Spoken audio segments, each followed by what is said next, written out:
दर्शक बंधु कौन आपण मैंने दुखरे अच्छा बहुत बड़ समस्या फसी जाइछंती से ऋण करज हेउ किंबा अन्य कौन सी क्षेत्र में कौन आपण मानक नूतन चाकरीटीए मिल पारु नहीं कि एमिति अनेक गुड़िए समस्यार समाधान करने आपण मैंने शुक्रवार चंदन पूर्णिमा दिन तीनोटी लवंगर महा उपायटी को थरे मात्र करि नियंतु एवं आपणक घरर यही जगार रखी दियंतु तीनोटी लवंग देखिबे एक मास मध्य आपणकर समस्त ऋण करज सुझीजिबा सहित आपणक निकट को धन आसीबार मार्ग खोलीजिब।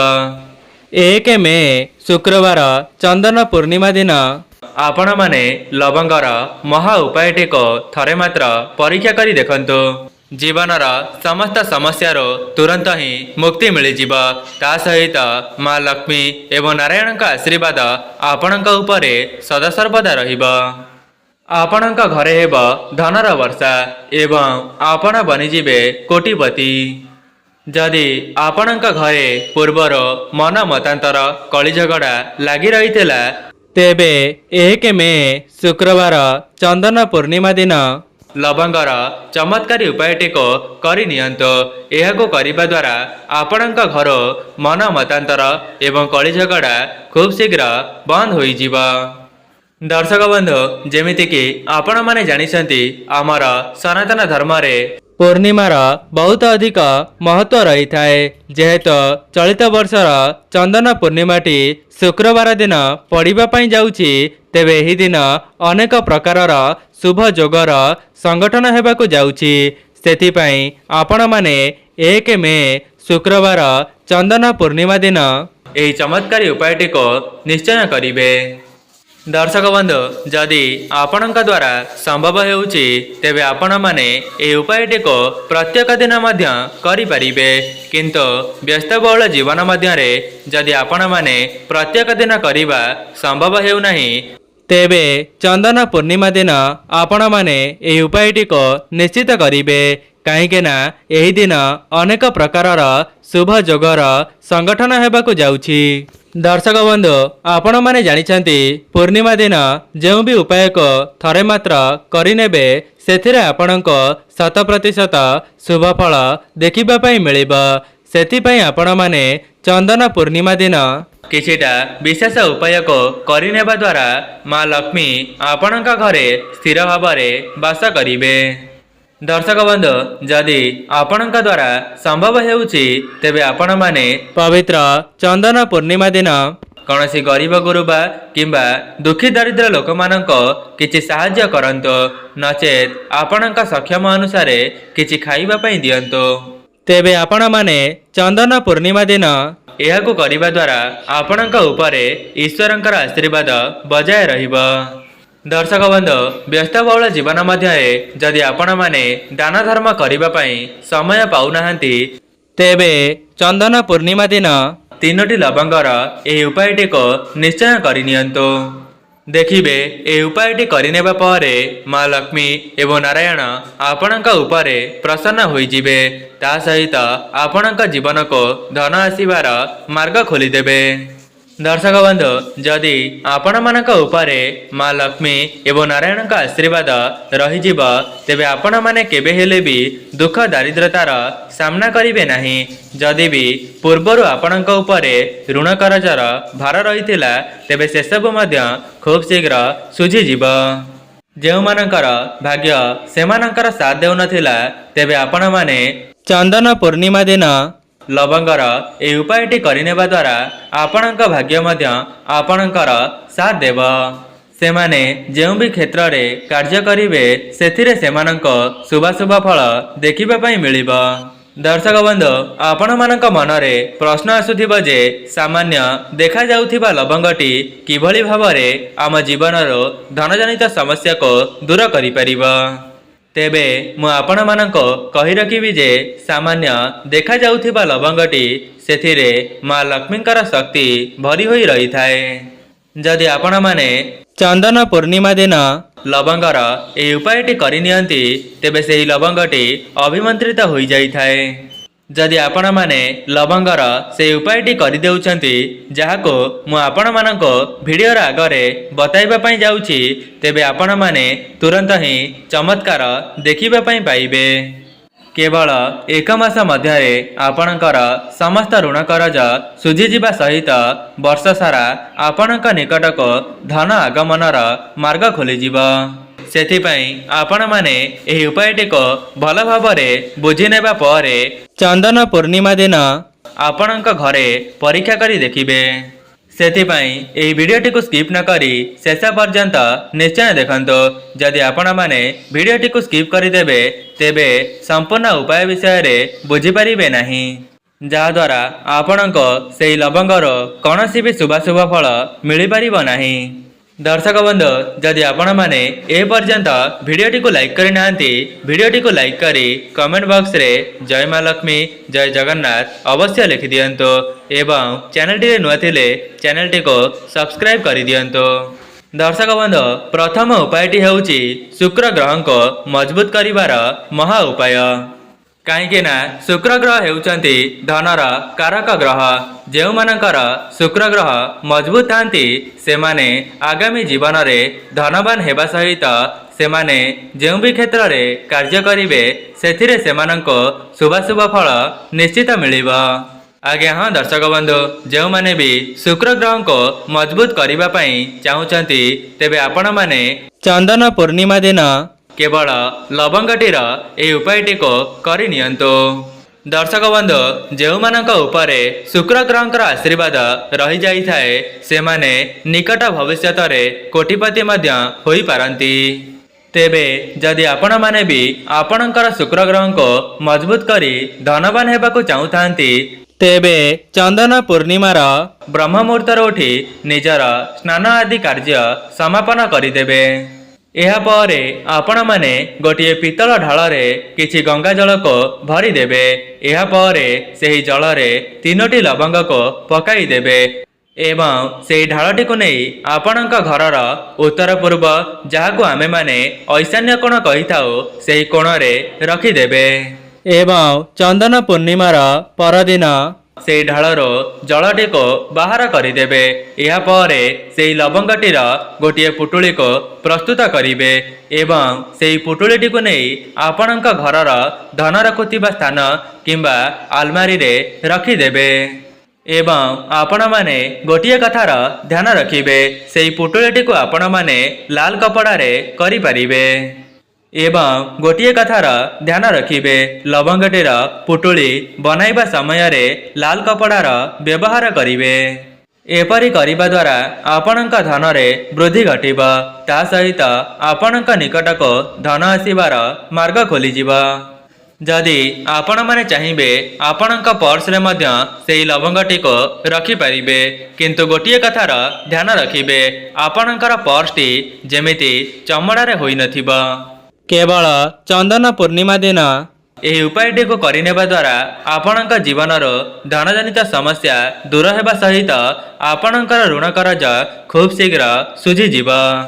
दर्शक बंधु आपण माने हुए तो जानि नथिबे लवंगटीर ए उपायटी करिनेबा द्वारा सेही लवंगटी अभिमंत्रित होई जाई थाए एवं शुक्रदेवंकर आशीर्वाद मध्य आपणक उपरे बजाय रही थाए। एहा द्वारा आपण माने आग को जेउ भी निष्पत्ति नेबे सेथिरे आपणको शुभ फल देखिबा पई मिलिबा। दर्शक बंधु द्वितीय उपायटी हेउची आपणकर भाग्य आपणको साथ देबार महा उपाय। जदि आपण माने चाहुचंती आपणकर भाग्य संपूर्ण वर्ष सारा आपणकर साथ देउ एवं आपण माने जेउ भी कार्य रे हाथ देबे सेथिरे आपणको शुभ फल मिलु तेबे आपण माने सर्वप्रथमे बुझी जांतो आपणकर समस्त ग्रह मानकर नियंत्रण मां लक्ष्मी एवं नारायण हाथ रे होई थाए। सेथिपाई आपण माने सर्वप्रथमे मां लक्ष्मी एवं नारायण को प्रसन्न करिबा पई चेष्टा करंतो। तेबे आपण माननको चंदन पूर्णिमार संध्या समय रे गोटिए छोटिया उपायटी को करिबार अछि। सेथिपाई आपण माने चंदन पूर्णिमार संध्या समय रे स्नान करिदेबे एवं एहा परे आपण माने गोटिए डबारे हळदी को भरी देबे କାହିଁକି ନା ହଳଦୀର ସିଧାସଳଖ ସମ୍ବନ୍ଧ ଶ୍ରୀ ନାରାୟଣଙ୍କ ସହିତ ହୋଇଥାଏ।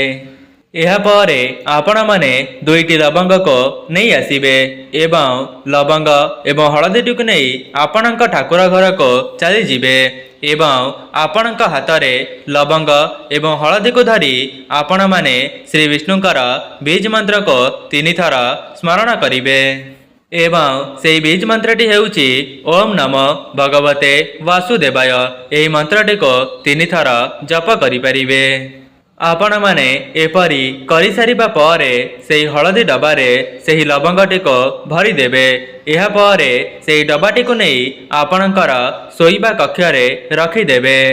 କେବଳ ଏତିକି କରିନେବା ଦ୍ୱାରା ଆପଣଙ୍କର ନବଗ୍ରହ ମଜବୁତ ହୋଇଯିବେ। ତା ସହିତ ଆପଣମାନେ ଯେଉଁ ବି କାର୍ଯ୍ୟରେ ହାତ ଦେବେ ସେଥିରେ ଆପଣଙ୍କୁ ଶୁଭାଶୁଭ ଫଳ ଦେଖିବା ପାଇଁ ମିଳିବ। ଏହି ଉପାୟଟିକୁ ଆପଣମାନେ କରିନେବା ପରେ ନିଜେ ଦେଖିବେ 1 ମାସ ମଧ୍ୟରେ ଆପଣଙ୍କ ଜୀବନରୁ ସମସ୍ତ ଋଣ କରଜ ଦୂର ହୋଇଯାଉଛି। ଦର୍ଶକ ବନ୍ଧୁ, ଏବେ ଜାଣିବା ତୃତୀୟ ଉପାୟ। ତୃତୀୟ ଉପାୟଟି ହେଉଛି ଆପଣଙ୍କ ଘରର ଉନ୍ନତି ନିମନ୍ତେ ମହା ଉପାୟ। ଦର୍ଶକ ବନ୍ଧୁ, ଯଦି ଆପଣମାନେ ଚାହୁଁଛନ୍ତି ଆପଣଙ୍କ ଘରେ ମନ ମତାନ୍ତର, କଳି ଝଗଡ଼ା କିମ୍ବା ଅଶାନ୍ତି ନ ଲାଗୁ, ତେବେ ଆପଣମାନେ ଚନ୍ଦନ ପୂର୍ଣ୍ଣିମାର ସନ୍ଧ୍ୟା ସମୟରେ ଆପଣଙ୍କ ଘରର ସମସ୍ତ ଦ୍ୱାରମାନଙ୍କୁ ଖୋଲିଦେବେ। ଏହାପରେ ଆପଣଙ୍କ ଘରର ସମସ୍ତ ଦ୍ୱାରମାନଙ୍କରେ ଗୋଟିଏ ଗୋଟିଏ ଘିଅର ଦୀପଟିକୁ ପ୍ରଜ୍ୱଳନ କରିବେ। ଏହାପରେ ସେହି ଦୀପରେ ଗୋଟିଏ ଗୋଟିଏ ଲବଙ୍ଗକୁ ପକାଇଦେବେ। ଏପରି କରିନେବା ଦ୍ୱାରା ଆପଣଙ୍କ ଘରୁ ମନ ମତାନ୍ତର, କଳି ଝଗଡ଼ା ଏବଂ ଅଶାନ୍ତି ଖୁବ୍ ଶୀଘ୍ର ଦୂର ହୋଇଯିବ। ତା ସହିତ ଆପଣଙ୍କ ଘରକୁ ସକାରାତ୍ମକ ଶକ୍ତିର ଆଗମନ ହେବ। ଆଜ୍ଞା ହଁ ଦର୍ଶକ ବନ୍ଧୁ, ଯଦି ଆପଣମାନେ ଚନ୍ଦନ ପୂର୍ଣ୍ଣିମା ଦିନ ଏହି ଉପାୟଟିକୁ କରିନେଉଛନ୍ତି, ତେବେ ଆପଣଙ୍କ ଜୀବନର ସମସ୍ତ ନକାରାତ୍ମକ ଶକ୍ତି ଦୂର ହେବା ସହିତ ଆପଣଙ୍କ ଘରେ ଦୈବୀ ଶକ୍ତିଙ୍କର ଆଗମନ ହେବ।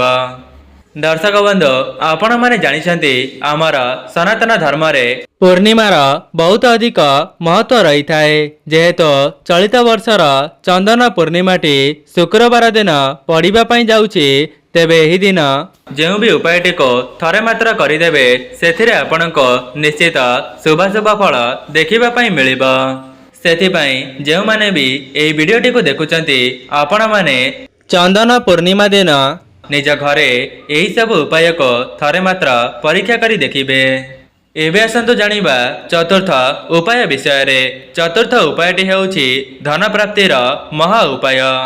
ଯଦି ଆପଣଙ୍କ ନିକଟକୁ ଧନ ଆସିବାର ସମସ୍ତ ମାର୍ଗ ବନ୍ଦ ହୋଇଯାଇଛି କିମ୍ବା ଆପଣମାନେ ଯେତେ ଟଙ୍କା ରୋଜଗାର କରିଲେ ମଧ୍ୟ ଆପଣଙ୍କ ପାଖରେ ସଞ୍ଚୟ କରିପାରୁନାହାନ୍ତି, ତେବେ ଲବଙ୍ଗର ଚମତ୍କାରୀ ଉପାୟଟିକୁ ଚନ୍ଦନ ପୂର୍ଣ୍ଣିମା ଦିନ ନିଶ୍ଚୟ କରନ୍ତୁ ଏବଂ ଏହାକୁ କରିବା ପରେ ଆପଣ ନିଜେ ଦେଖିବେ ଆପଣଙ୍କ ନିକଟରେ ଧନ ସଞ୍ଚୟ ହେବା ଆରମ୍ଭ ହୋଇଯିବ। ସେଥିପାଇଁ ଆପଣମାନେ ଚନ୍ଦନ ପୂର୍ଣ୍ଣିମାର ସନ୍ଧ୍ୟା ସମୟରେ ଆପଣଙ୍କର ଠାକୁର ଘରକୁ ଚାଲିଯିବେ ଏବଂ ଠାକୁର ଘରେ ଆପଣମାନେ ଗୋଟିଏ ଲାଲ କପଡ଼ାକୁ ବିଛାଇ ଦେବେ।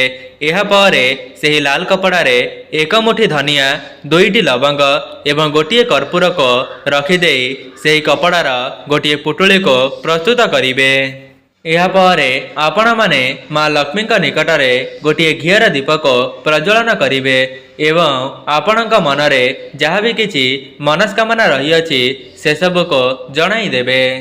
ଦର୍ଶକ ବନ୍ଧୁ, ଆପଣମାନେ ନିଜର ମନସ୍କାମନାଟିକୁ ଜଣାଇବା ସମୟରେ ସେହି ପୁଟୁଳିଟିକୁ ଆପଣଙ୍କ ହାତରେ ଧରି ରଖିଥିବେ ଏବଂ ଏହାପରେ ମା ଲକ୍ଷ୍ମୀଙ୍କର ବୀଜ ମନ୍ତ୍ରକୁ 11 ଥର ଜପ କରିବେ। ତେବେ ସେହି ବୀଜ ମନ୍ତ୍ରଟି ହେଉଛି ଓମ୍ ମହାଲକ୍ଷ୍ମୀସ୍ୟ ନମଃ। ଏହି ମନ୍ତ୍ରଟିକୁ ଜପ କରିସାରିବା ପରେ ଆପଣଙ୍କର ଘରେ ଯେଉଁ ଜାଗାରେ ଧନ ରଖୁଛନ୍ତି ସେହି ଜାଗାରେ ସେହି ପୁଟୁଳିଟିକୁ ନେଇ ରଖିଦେବେ। ଦର୍ଶକ ବନ୍ଧୁ, ଯଦି ଆପଣମାନେ ଚନ୍ଦନ ପୂର୍ଣ୍ଣିମା ଦିନ ଲବଙ୍ଗର ଏହି ଉପାୟଟିକୁ କରିନେଉଛନ୍ତି, ତେବେ ଆପଣଙ୍କ ଜୀବନକୁ ଧନ ଆସିବାର ମାର୍ଗ ଖୋଲିଯିବ। ତା ସହିତ ଆପଣମାନେ ଯେଉଁ ବି ଧନକୁ ଅର୍ଜନ କରିବେ ସେଥିରେ ଆପଣଙ୍କର ସଞ୍ଚୟ ହେବା ଆରମ୍ଭ ହୋଇଯିବ। ଯେଉଁମାନଙ୍କ ଉପରେ ମା ଲକ୍ଷ୍ମୀ ରୁଷ୍ଟ ହୋଇଥିଲେ ତେବେ ସେମାନଙ୍କ ଉପରେ ମଧ୍ୟ ମା ଲକ୍ଷ୍ମୀଙ୍କର ଆଶୀର୍ବାଦ ସଦାସର୍ବଦା ରହିବ। ଦର୍ଶକ ବନ୍ଧୁ, ଆପଣମାନେ ଜାଣିଛନ୍ତି କର୍ମ କରିବା ଦ୍ୱାରା ଆପଣଙ୍କର ଭାଗ୍ୟ ବଦଳି ଯାଇପାରିବ, କିନ୍ତୁ କର୍ମର ଅର୍ଥ ପାଠ ପଢ଼ିବା, ଚାକିରି କରିବା କିମ୍ବା ଟଙ୍କା ରୋଜଗାର କରିବା ଏହି ଜାଗାରେ ସେ କଥା ନୁହେଁ। ଆପଣମାନେ ଈଶ୍ୱରଙ୍କର ଭକ୍ତି ଏବଂ ସଠିକ ଦିଗରେ କେଉଁ ସବୁ କର୍ମ କରୁଛନ୍ତି ଯାହାଦ୍ୱାରା ଆପଣଙ୍କର ଭାଗ୍ୟରେ ପରିବର୍ତ୍ତନ ଆସିବ।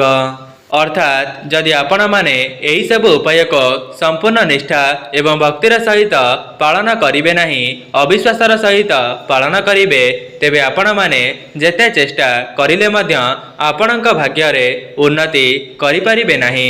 ସେଥିପାଇଁ ଯେଉଁ ବି ଉପାୟଟିକୁ କରୁଛନ୍ତି ସମ୍ପୂର୍ଣ୍ଣ ନିଷ୍ଠା ଏବଂ ଭକ୍ତିର ସହିତ କରିବା ପାଇଁ ଚେଷ୍ଟା କରନ୍ତୁ, ଯାହାଦ୍ୱାରା ସେହି ଉପାୟଟିରୁ ଆପଣମାନଙ୍କୁ ଚମତ୍କାରୀ ଲାଭ ମିଳିଯିବ ଏବଂ ଆପଣମାନେ ଆପଣଙ୍କ ଜୀବନରେ ବହୁତ ଉନ୍ନତି କରିବେ।